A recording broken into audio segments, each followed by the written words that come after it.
My name is Marcus Childress, and I'm an investigative counsel for the Select Committee to investigate the January 6th attack on the United States Capitol.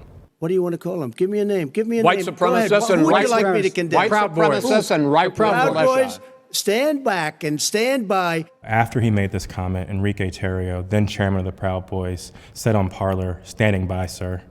During our investigation, we learned that this comment during the presidential debate actually led to an increase in membership from the Proud Boys. Would you say that Proud Boys numbers increased after the stand back, stand by comment? Exponentially. I'd say tripled probably, with the potential for a lot more eventually. And did you ever sell any stand back and stand by merchandise? One of the vendors on my page actually beat me to it, but I wish I would have made a stand back, stand by shirt.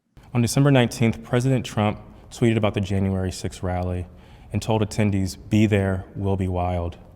Many of the witnesses that we interviewed were inspired by the president's call and came to DC for January 6th. But the extremists, they took it a step further. They viewed this tweet as a call to arms.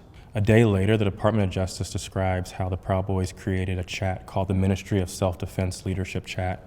In this chat, the Proud Boys established a command structure in anticipation of coming back to DC on January 6th. The Department of Justice describes Mr. Tarrio coming into possession of a document called the 1776 Returns, which describes individuals occupying key buildings around the United States Capitol.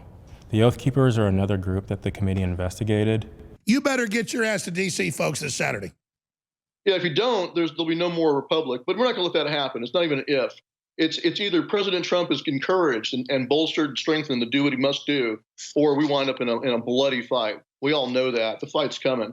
The Oath Keepers began planning to block the peaceful transfer of power shortly after the November 3rd election. And according to the Department of Justice, Stuart Rhodes, the Oath Keepers leader, said to his followers that we were not going to get through this without a civil war.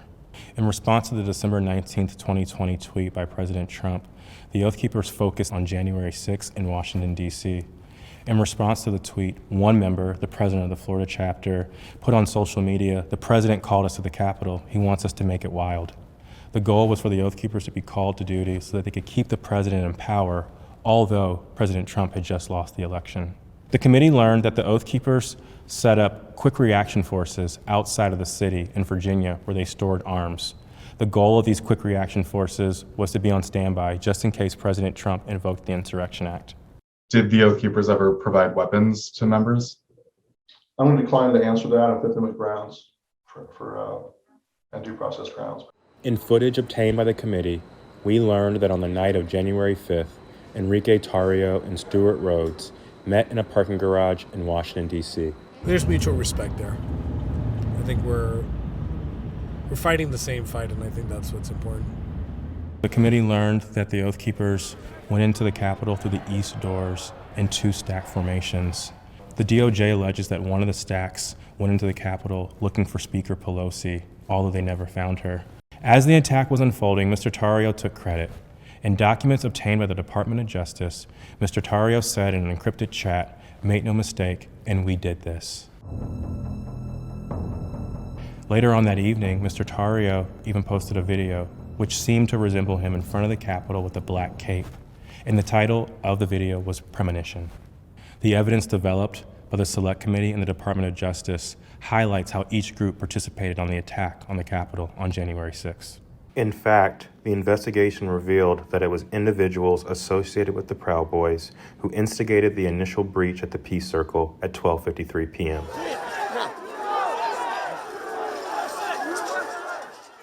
Within 10 minutes, rioters had already filled the Lower West Plaza. By 2 o'clock, rioters had reached the doors on the West and the East Plazas. And by 2:13, rioters had actually broken through the Senate wing door and gotten into the Capitol building. A series of breaches followed. At 2:25 p.m., rioters breached the east side doors to the Rotunda.